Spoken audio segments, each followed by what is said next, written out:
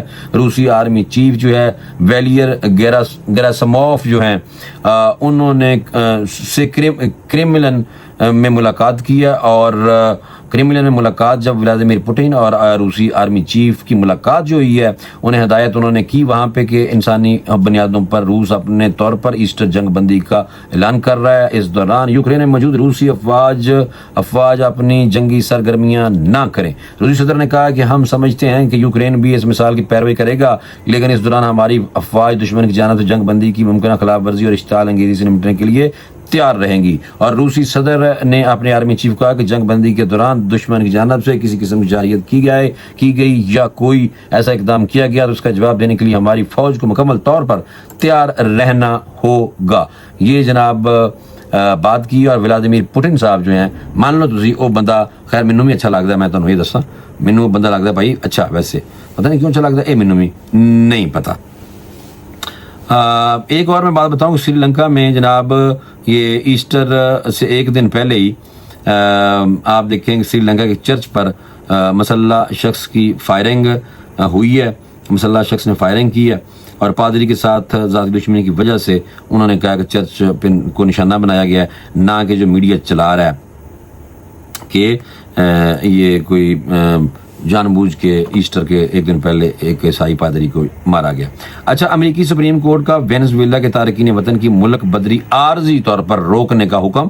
جیسے جیسے ٹرمپ کے خلاف امریکہ میں مظاہرے بڑھ رہے ہیں، مظاہرے شروع ہو گئے ہیں، اور یہ جو 50-50-1 ہے، 50 ریاستیں 50 مظاہرے ایک کوئی دفعہ، تو یہ والا نام ہے اس کمپین کا، مظاہروں کی جو شروع ہو رہی ہے امریکہ میں ٹرمپ کے خلاف۔ تو کافی زیادہ فیصلوں پہ ٹرمپ نے بیک فٹ لیا ہے، بیک فٹ پہ گئے ہیں مصوب۔ تو امریکی سپریم کورٹ نے صدر ڈونلڈ ٹرمپ کی انتظامیہ کو امیگریشن کی تحویل میں وینزویلا کے مردوں کو ملک بدر کرنے سے عارضی طور پہ جناب امریکی سپریم کورٹ نے روکا ہے۔ رائٹر نے یہ خبر دی ہے، اپنے ججوں کے ذریعے پہلے سے لازمی عدالتی جائزے کے بغیر نکالے جانے کا خطرہ ہے۔ یہ رپورٹ کے مطابق جو وکلا ہیں ان کی جانب سے یہ کہا جا رہا ہے کہ انہیں ججوں کے ذریعے پہلے سے لازمی عدالتی جائزے کے بغیر نکالے جانے کا خطرہ ہے، جس پر عدالت نے فیصلہ سنایا ہے۔ ججوں نے ایک مختصر غیر دستخط شدہ فیصلے میں کہا کہ حکومت کو ہدایت کی جاتی ہے کہ اس عدالت کے اگلے حکم تک وینزویلا کے کسی بھی زیر حراست شخص کو امریکہ سے نہ نکالا جائے۔ وائٹ ہاؤس نے فوری طور پر تبصرہ کرنے سے انکار کیا ہے، اور تبصرے کی درخواست کا جواب بالکل نہیں وائٹ ہاؤس نے دیا، فوری طور پر نہیں دیا۔ اور قدامت پسند جسٹس جو ہیں انہوں نے جناب یہ فیصلہ جاری کیا ہے۔ اور دوسرا یہ ہے کہ کچھ لوگوں نے اس فیصلے سے اختلاف بھی کیا ہے۔ تو بھائی یہ والی چیزیں امریکہ میں چل رہی ہیں کہ بیک فٹ پہ جا رہے ہیں بار بار، اور یو ٹرن لے رہے ہیں، یعنی کہ ٹرمپ صاحب۔ ٹھیک ہے، میرے خیال میں بہت ساری خبریں ہوگی۔ انشاءاللہ اگلا جو وی لاگ ہے اس میں بھی میری کوشش ہوگی کہ زیادہ سے زیادہ پکی، سچی اور اصلی خبریں آپ کے سامنے میں رکھوں۔ مجھے اجازت دیں، انشاءاللہ اگلے وی لاگ ملاقات ہوگی۔ چینل کو سبسکرائب کرنا آپ نے نہیں بھولنا۔ اللہ حافظ۔